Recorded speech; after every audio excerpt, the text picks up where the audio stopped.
portalcongregar.blogspot.com.br. A salvação em Jesus é para todos. Você é um adorador? Quantos adoradores tem aqui? Então, irmãos, expresse para o Senhor que você verdadeiramente veio para adorá-lo.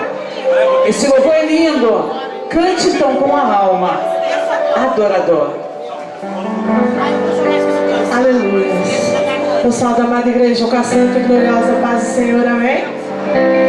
Amém, igreja? Cadê as guerreiras aí? Cadê vocês?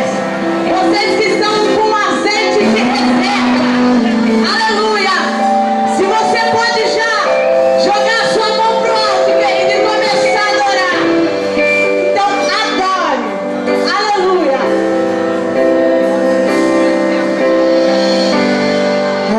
Adorador é tudo que eu sou.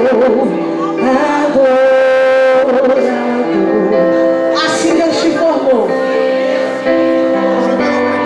E quem poderá calar a voz de um coração?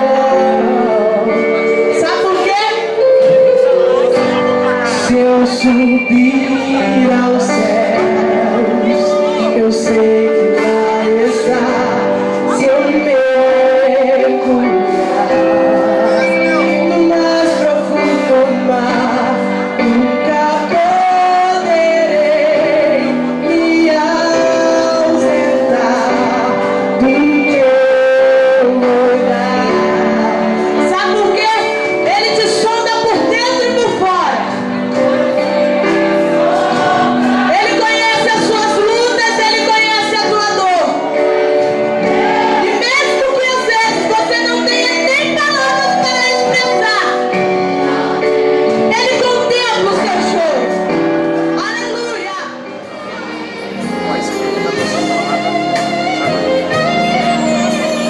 Meu Jesus maravilhoso és, minha inspiração a prosseguir.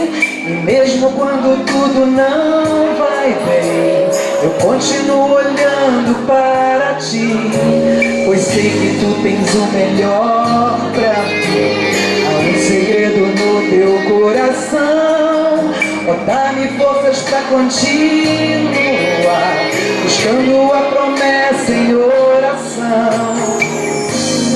Firme, ó Deus, está o meu coração, firme nas promessas do Senhor. Eu continuo olhando para ti, e assim eu sei que posso prosseguir. E mesmo quando eu chorar, as minhas lágrimas serão para regar a minha fé e consolar meu coração.